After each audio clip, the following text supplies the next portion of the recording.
Good evening and welcome to a budget meeting, public hearing for the adoption of the 24-25 tentative millage and budget. This meeting is now called to order at 5:30.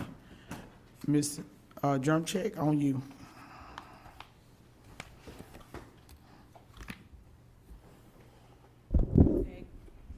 Microphone, I know. Good evening, Madam Chair, school board members, and Mr. Andrew. Tonight, we will be holding a public hearing to present the tentative budget rates and tentative millage rates and budget for 24-25. The superintendent will be recommending the school board approve two resolutions tonight. The first will be to adopt the tentative millage rates for fiscal year 24-25, and the second will be to adopt the tentative budget for fiscal year 24-25. On the first slide, we're reviewing the trim timeline for this year's budget process. As stated, tonight we are presenting the tentative millage rates and budget for adoption tonight. On September 11th, we will hold a second public hearing to adopt the final millage rates and budget for fiscal year 24-25. The rollback rate is a rate that will raise the same amount of revenue as the previous year if applied to the current tax roll, less new construction additions and other adjustments. The taxable value for 2024 is $27,035,433. It is an increase of $2,369,279,911 from the previous year, which is approximately 9.61%. Our millage revenue for this year is displayed in the chart. We will be receiving $78,199,479 for our required local effort, $19,413,611 for discretionary operating, $38,931,038 for capital outlay, $25,954,026 for the additional voted millage. This is a total of $162,498,154, which is an increase of $8,555,321 from the previous year. This chart shows the increase in the property tax roll over the years.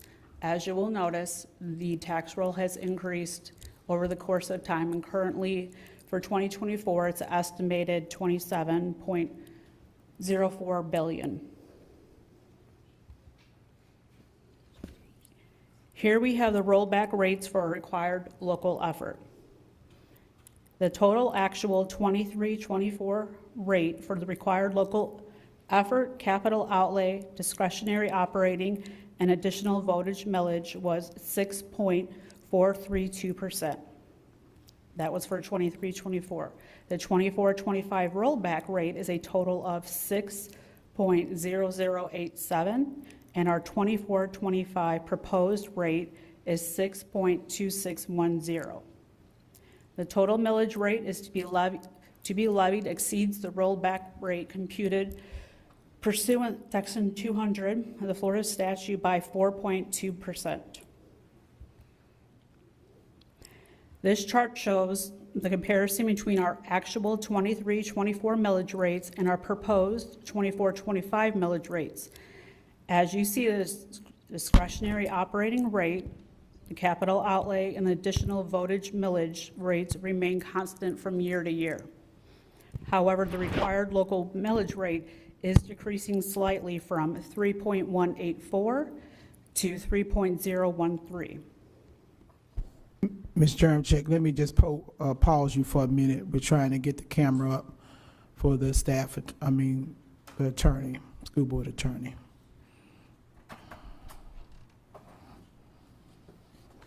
Here. Muted on this. Here. Yeah. That's right. You were right there.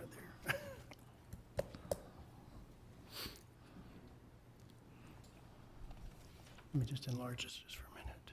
There's the problem.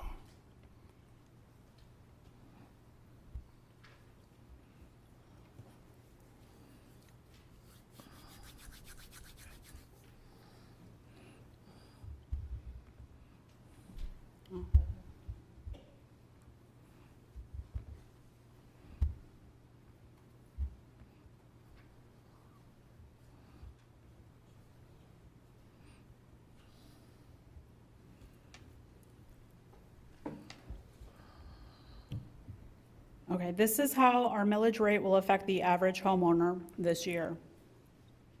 Florida statute law limits the annual increase in the assessed value of a homestead property to 3% or the consumer price index, whichever is less. So for a property owner, if they have an assessed value in 2023 of $200,000, they will see an increase this year in their property value, assessed value of $206,000.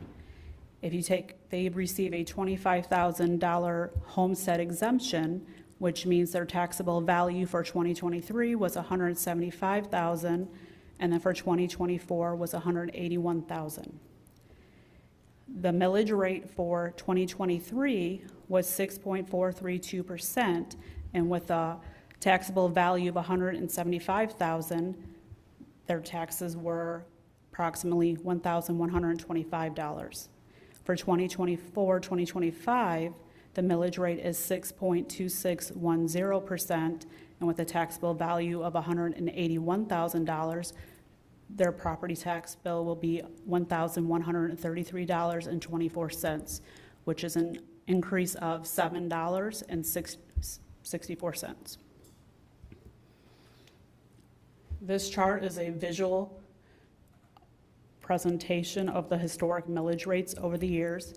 As we mentioned earlier, the discretionary millage rate, the discretionary operating rate, capital outlay rate, and additional votage millage rates remain constant from year to year, but the RLE rate will increase, but actually over the years it has decreased, as you see.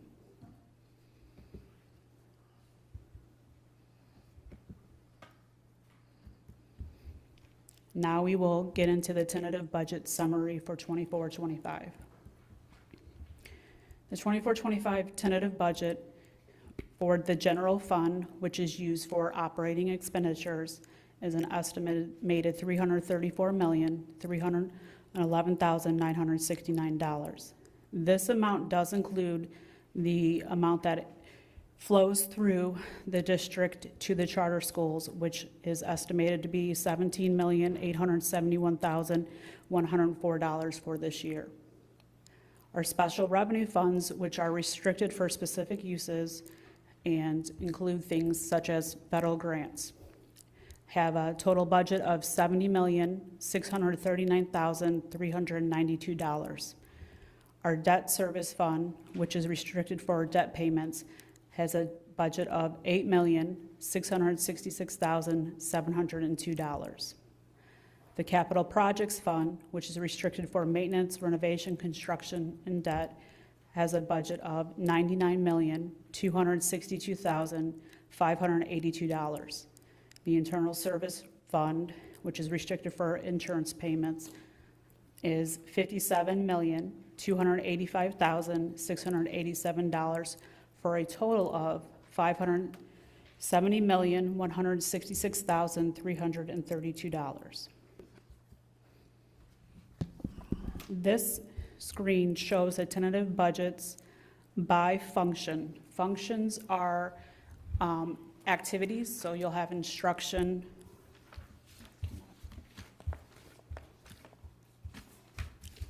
You'll have activities such as instructional expenditures, pupil personnel services, instructional media services, instructional curriculum services, instructional staff services, instructional related technology, expenditures for the Board of Education, general administration, school administration, facilities acquisition and construction, fiscal services, food services, central services, pupil transportation, operation of plant, maintenance of plant, and administrative technology, community service, and the redemption of bond and interest. For the general fund, the total appropriations is $303,434,642.39. There's an estimated fund balance of $30,877,326.74 for a total of appropriations and fund balance of $334,311,969.13. The estimated budget for debt service, the total appropriations is $27.35. The fund balance is $8,196,691 for the total appropriations and fund balances of $196,718.35. For the capital projects, the total appropriations is $88,385,419.90.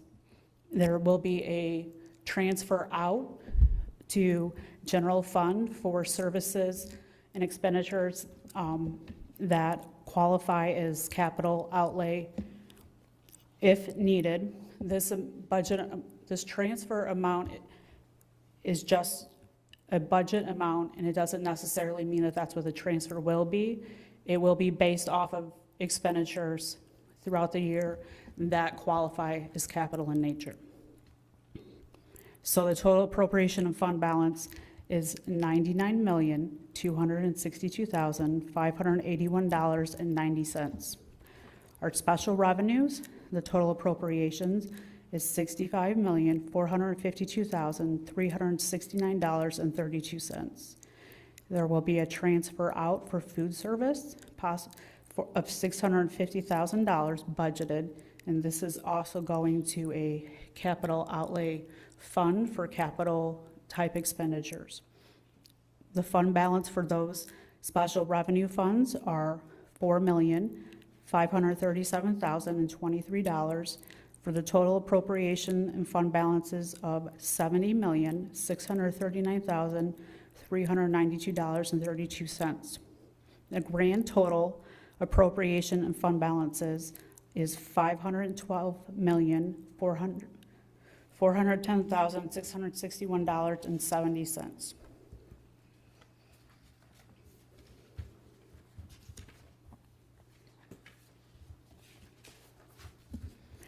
This chart displays our budgets by object code, and object code are expenditure types. So for the object codes that fall in the 100 series, those expenditures are for salaries. In the 200 series, it's employee benefits. The 300 series is purchase services. 400 series is energy services, which is your utilities. 500 series is materials and supplies. 600 series is capital outlay. 700 series is other expenses. So for the general fund, you will notice the majority of our expenditures fall under salaries and benefits. Our budget, we have an estimated $165,909,560 budgeted for salaries. $67,024,593 budgeted for employee benefits. $42,722,593 budgeted for purchase services. $10,972,883 budgeted for energy services. $13,381,822 budgeted for materials and supplies. $1,140,497 budgeted for capital outlay. $2,282,794 budgeted for other expenses. So that makes the total budgeted appropriations $303,434,642. The current estimated fund balance is $30,877,327. So the total appropriations and fund balance, again, is $334,311,969. For debt service, the fund balance is $8,196,718. So the total appropriations and fund balance is $8,196,718. And you'll realize that there's no appropriations budgeted because right now our bond payments are deferred to the future. So we're not currently paying on any debt. So for capital projects, we have $71,964,624 budgeted for capital outlay, $16,420,796 budgeted for other expenses. That's a total appropriation of $88,385,420, and this includes a transfer out to the general fund for $10,877,162. So the total appropriations and fund balance is $99,262,582. The special revenue funds, we have it budgeted as for salaries, $33,790,035.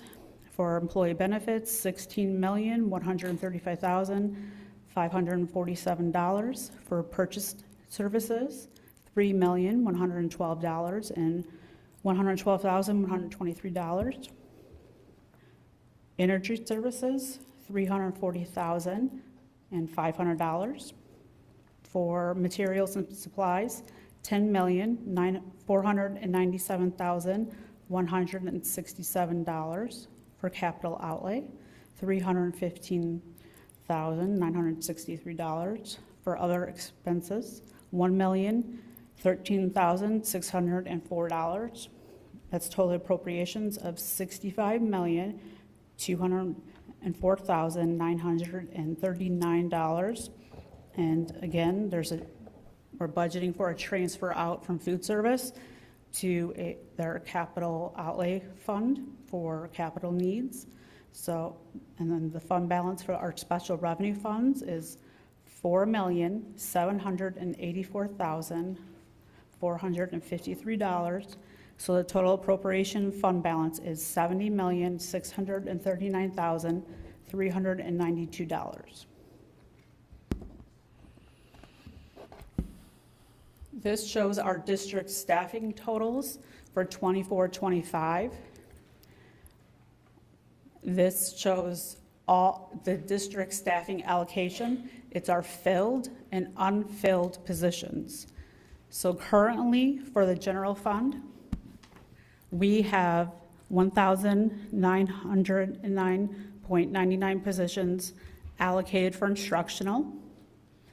For ESP, 1,079.17 positions allocated under the general fund for ESP. For PT, 161.74. For admin, 149.25. So we have allocated positions for the district fund, a total of 3,300.15. For our federal funds, we have 92.3 for instructional positions, 392.32 for ESP, 73.32 for PT, and 19.5 for admin. So 577.44 of our positions are allocated to be paid from federal funds. As you will see, the majority of our staffing allocation is for instructional and ESP, then our PT personnel, and 4% for our admin.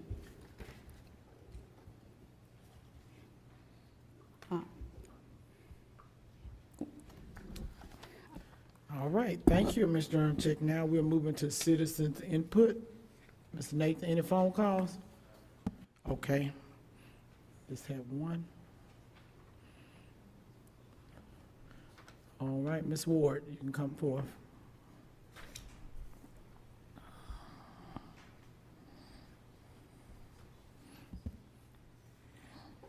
Hello, I'm Carmen Ward. I'm the president of the ACEA, and I have an audacious responsibility to represent and be the voice for 3,200 employees in the bargaining unit.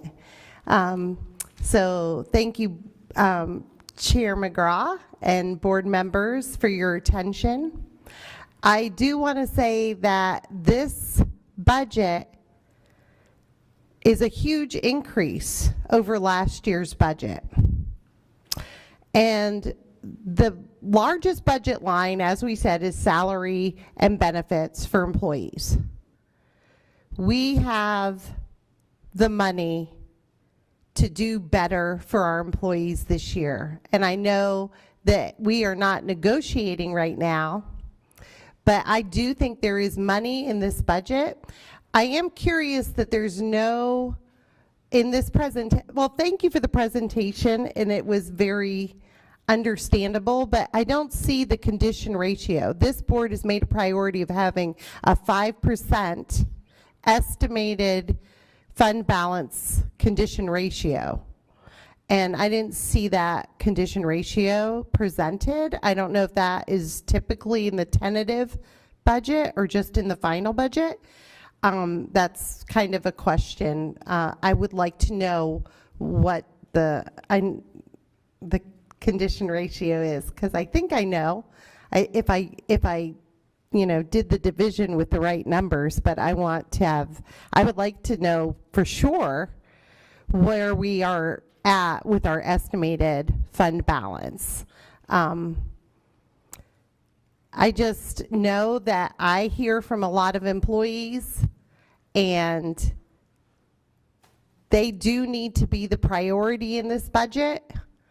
I know it is daunting to deal with this giant amount of money, and I'm concerned about the spin when the budget summary says that we have 3.8% more than last year's total operating expenditures. That is the title of this, which is the spin that on focusing just on expenditures. What is the percentage of revenue over last year? Because without that data, 3.8% greater expenditures doesn't mean much unless we know how much greater our revenue is. Thanks. Mm-hmm. Thank you. Ms. Exis, Jesse Exis? Yes, you have 3 minutes with the board. Thank you. Mm-hmm.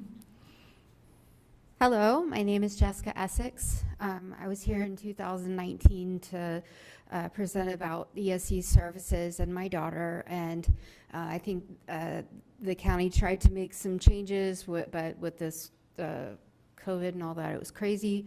I'm back to ask again, can we evaluate the not just ESC services, but gifted ESC, special needs?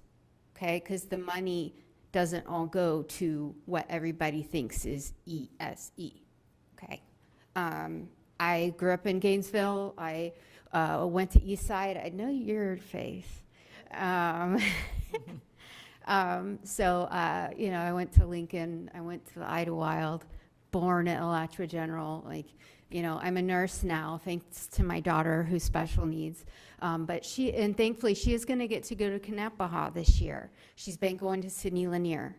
But she did go to Newberry Elementary for 3 years old, 4 years old, and kindergarten. And at that point they said, you can't go here anymore. And at that time, 2013, Newberry Elementary had just said, we're going to do inclusion. The definition of inclusion is changing, and people aren't seeing that. Inclusion now is those kids are all at Sidney. Those special kids are at Sidney. Newberry Elementary, Oakview Middle are not seeing special kids that have been born and raised in their community. Okay? That's why there's just craziness going on with the schools there. Okay? Because it was also entertaining, hey, we need ESE services. Well, you know, Oakview, she can't go there. She has a nurse that comes with her. She has an RN that goes specifically with her. Can she go to a school that has just an LPN? You know, if it's those kind of things, why doesn't somebody talk and make exceptions depending on the child? Because every child is different. Every situation is different. The state is understanding that there are more, I apologize. It's okay, take your time. There's a lot more special needs because medical advances have been made over the years. And she's 12 now, going in the 7th grade. And when you look at her, she's actually my incoming kindergartner, coming into kindergarten, is bigger than her, okay? And people see her, and yeah, she's different, I understand, but there's nothing to be scared of. She is a human, she's a person, okay? And we love her. Thank you, Ms. S. We'll make sure someone follows up with you as well. Thank you for your comments. Any phone calls? All right, back to the board. Need a motion, then we'll have discussion. Have a motion? You want one motion or two? Probably individually. Yeah, it needs. Individually, they need to be deal with the individually. Tentative millage rates being So adopted. we'll take, yeah. I move that we adopt the millage rate as presented. So, okay, it's been moved and properly second. Is there any discussion on that one? Then we'll take the next one. Dr. McNeely, then we'll take discussion on this one, then we'll do the next one. I don't see any lights. Okay, all in favor? Aye. Thank you. Motion carries unanimously. Who's gonna make the next one? I move to adopt the proposed budget as presented. All right, is there a second? It's been moved and properly seconded. All right, discussion. Ms. Surton.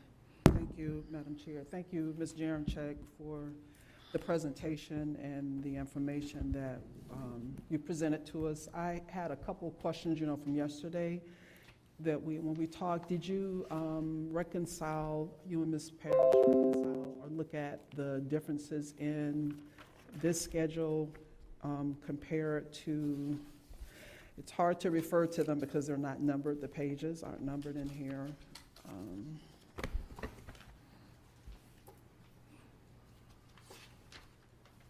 Well, I just went through it. The tentative budget by function.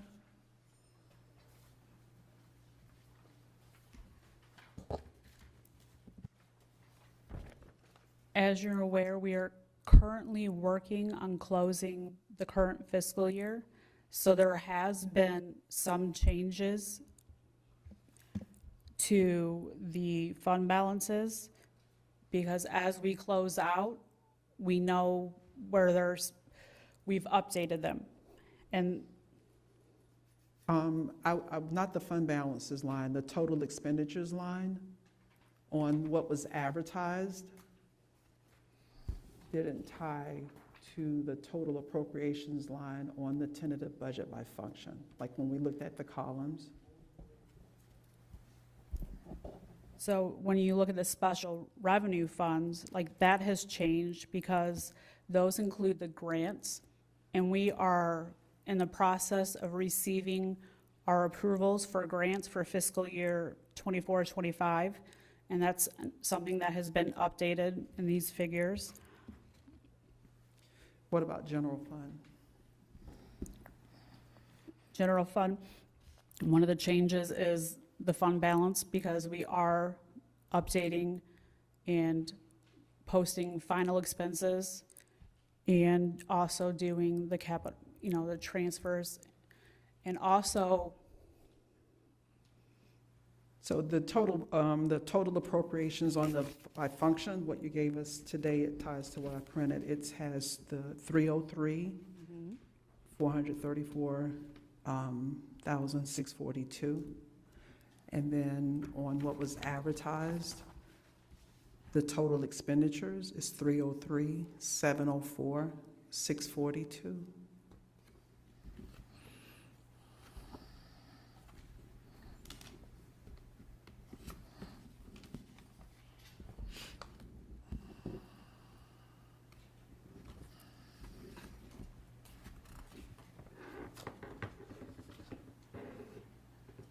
And I will say also, I am a tad bit, as I shared with Ms. Parrish and Ms. Jeremchek yesterday about budget coming forth that exceeds the estimated revenue that we're expecting to get in. I am seriously concerned about that continuing to be the case, as well as having the larger increase in the transfer from the 1.5 mil to general fund to balance the budget.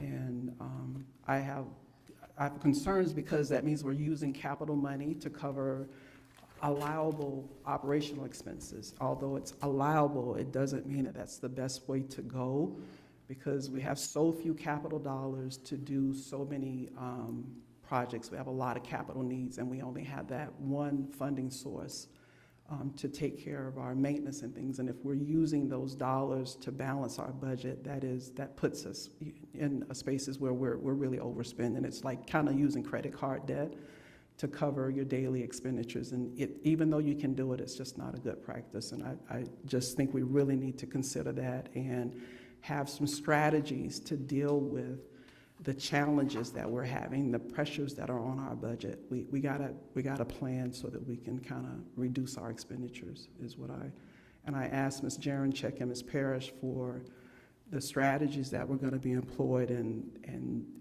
you know, she's saying that we got a plan for that and all, and I think as a board, you know, the superintendent, you've got to bring us some recommendations, but as a board, we have got to look at reducing our expenditures so that we can operate within the revenue stream in which we have coming.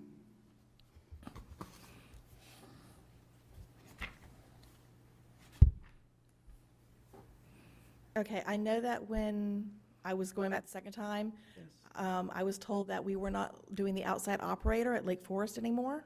I believe I took that correct. out. Okay. That's going to be a cost savings for us that we didn't originally anticipate.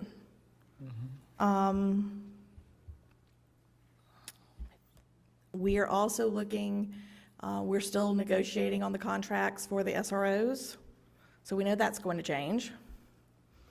And we do have had some departments after our last meeting who called and said, you know, look, we can, you know, take a couple extra thousand here and there. So we've been trying to update this as people have been calling, and that helps with the decrease. All right. Okay, thank you. I had, I guess my other question on the labor thing here, the positions there, the 25 extra positions I talked with you earlier about. So I guess really my question is not for staff. My question is for the superintendent. Can you tell us why, from the June workshop, why there is an additional increase in 25 budgeted positions?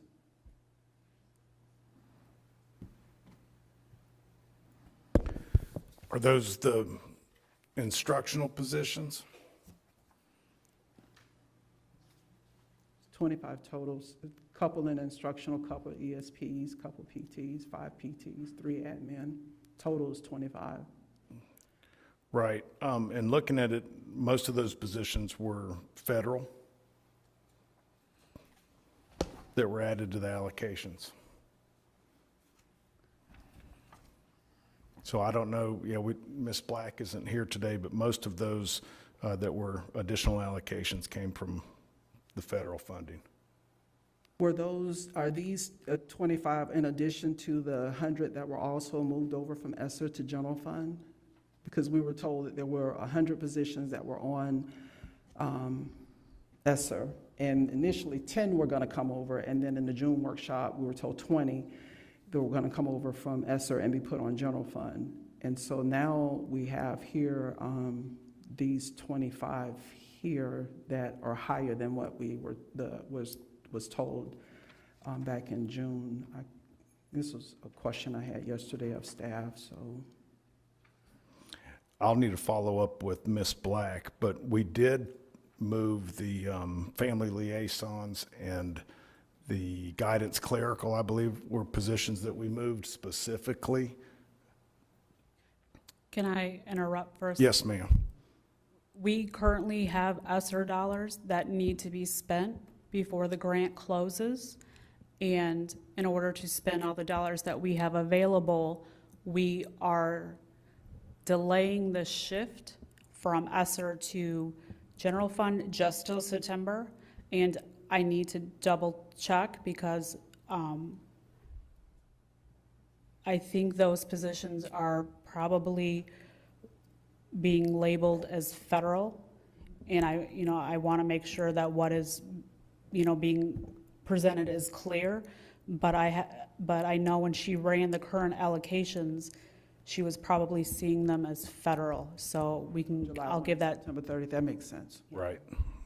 That makes sense, okay. Thank you for that. I have a couple other questions or comments, but they're not questions. I'll.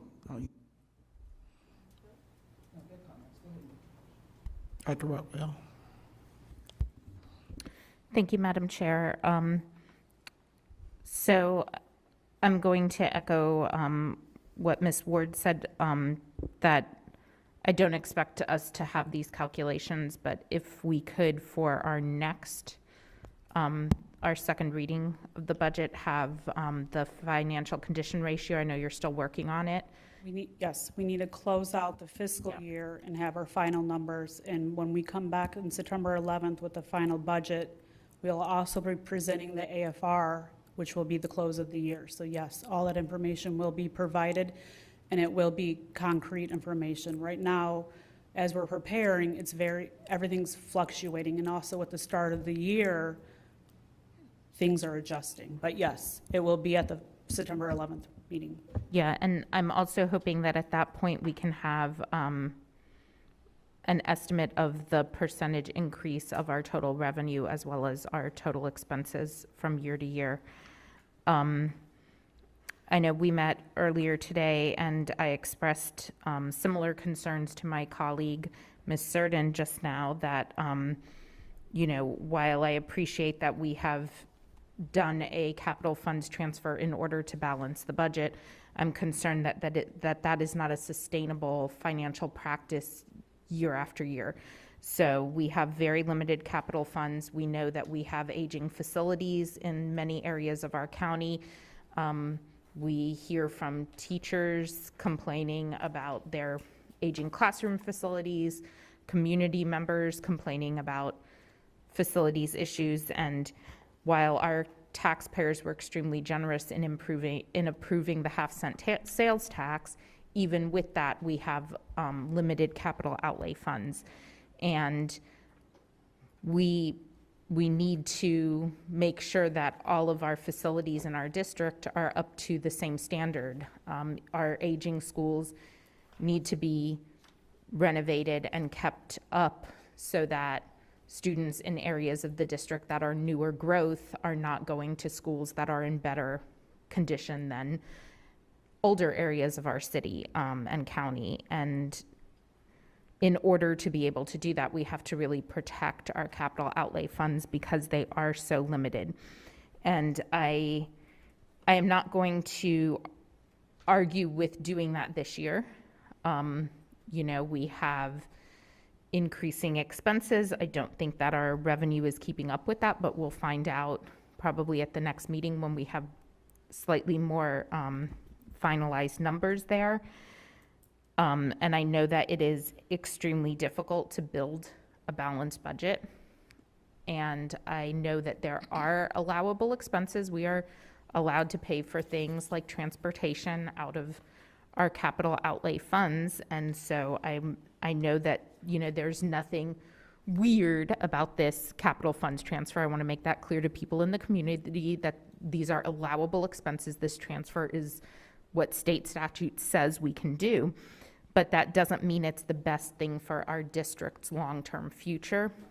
And so I want to make sure that as a board, as a district leadership team and as a community, that we understand that we do need to triage the most important expenses when we're looking at new projects, that we need to look at our existing projects, our existing facilities, our existing staffing, and figure out how to use what we have in the most efficient manner so that we're not spending more money. You know, I come from districts where children are included in their, if not the school right in their neighborhood, in a school in the vicinity of their neighborhood. And so, you know, I hope that in the future that's something we move towards, and perhaps, you know, I think true inclusion can be cost saving if done well. And I know Mr. Andrew and I have discussed that that's something he's working towards as well, for the long-term vision of our district. And I appreciate that. But, you know, I just want to make it clear that while what has been done with the budget this year is going to work for this coming year, and it makes me feel much better that we have a balanced budget, and that it doesn't look like we're going to have to take money out of our fund balance, which was very scary to me. Transferring a lot of extra money out of our capital outlay is not a sustainable practice. It will leave us with less money to upkeep our facilities. And so in the long run, we as a school district have some tough decisions to make. We definitely have some hard work to do and some tough decisions to make so that we can be efficient and do more for our children with the limited dollars we have. Thank you. All right, any other comments? No other discussion? All in favor? Yeah. Yeah, we did it already. All in favor? Aye. Aye. Motion passes. All right, thank you so much, Ms. Jeremchek. All right, this meeting is adjourned at 6:12 PM.